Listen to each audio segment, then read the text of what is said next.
La plateforme Elion, qui va regrouper en fait l'ensemble de nos clouds, privés, publics, hybrides, s'inscrit dans une continuité. C'est-à-dire que dans tous les pays à travers le monde entier, HP a cumulé les expériences. En France, par exemple, on a signé très tôt une très belle référence avec le groupe SFR, où ils ont choisi notre plateforme cloud de bout en bout, ce qui nous a été extrêmement utile parce que ça nous a permis finalement de nous en servir comme d'une référence opérationnelle.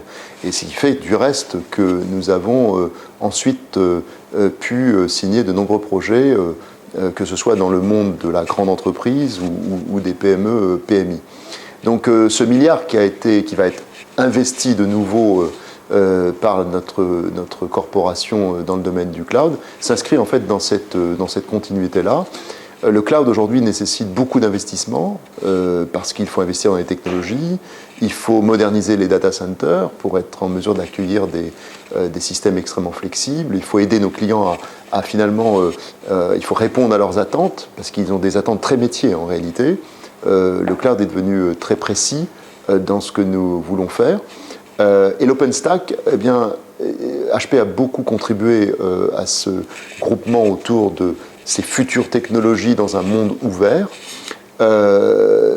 Et aujourd'hui, on est tous convaincus, et HP évidemment plus que jamais, que la majeure partie des développements de cloud vont se faire dans un environnement OpenStack. Et donc, il faut investir massivement. Et l'investissement n'est pas uniquement en innovation, c'est aussi dans la formation, puisqu'on forme nos collaborateurs à se déplacer d'où ils étaient, dans les secteurs qui sont parfois des secteurs qui ne sont plus en très forte croissance, vers des secteurs qui sont en très forte croissance, OpenStack en est un. Le cloud, c'est finalement donner de la flexibilité au système d'information. Quand on parle de cloud, on saute très vite sur le thème de la donnée, et donc du big data.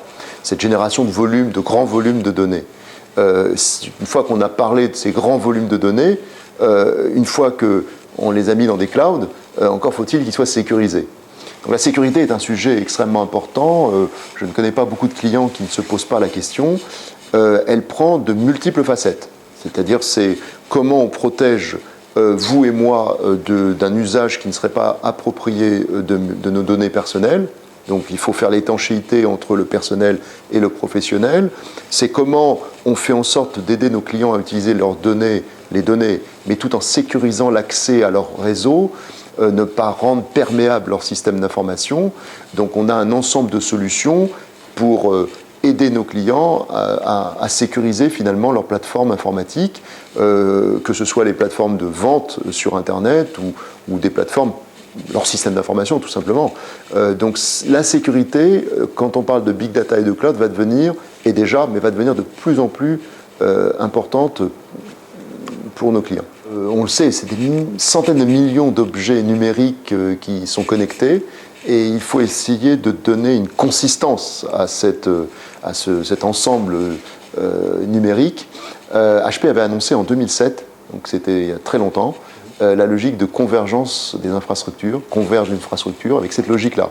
C'est comment on peut intégrer tous ces objets numériques pour essayer de les utiliser pleinement et d'en tirer toute la quintessence. Et bien la façon dont on le fait, c'est simplement de poursuivre cette logique de développement, de la convergence des infrastructures. On est passé à la convergence des clouds. On connecte l'ensemble de ces objets numériques. Vous parliez des smartphones. C'est vrai qu'on a annoncé quelque chose en Inde, mais on n'est plus fondamentalement aujourd'hui, à l'instant où je vous parle, dans le smartphone, mais je dirais peu importe, parce qu'en fait, quand vous êtes dans la tablette, vous pouvez faire des smartphones. La technologie en elle-même, on l'a.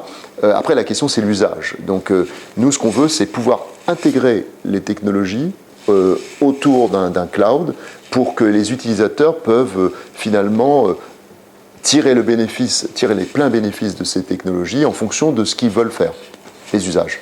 Le plan annoncé par Meg, on partait d'une base, elle avait annoncé 34 000, c'était 29, monté à 34 000, et là elle annonce une augmentation de 11 à 16 000 personnes. Sur cet incrément de départ, je ne sais pas ce qui se passera exactement encore sur la France. Ce que je peux vous dire, c'est que la façon dont on a voulu le gérer ces 3 dernières années en France, parce que nous sommes dans les 5 pays les plus performants au monde, La France est rentrée dans HP France est rentré dans les 5 pays les plus performants au monde, donc c'est plutôt une bonne nouvelle et c'est dû voilà, au succès de nos collaborateurs, donc très bien.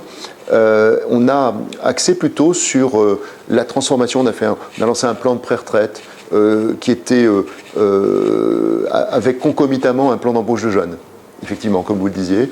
Donc ça, c'était une approche un petit peu novatrice. Là, en ce moment, on s'est déplacé sur un autre terrain qui est la formation essentiellement et la transformation des postes. Une GPEC. Donc on est en train de négocier avec les représentants du personnel une gestion prévisionnelle de l'emploi et des compétences. Et ça rejoint exactement le sujet dont on parlait tout à l'heure.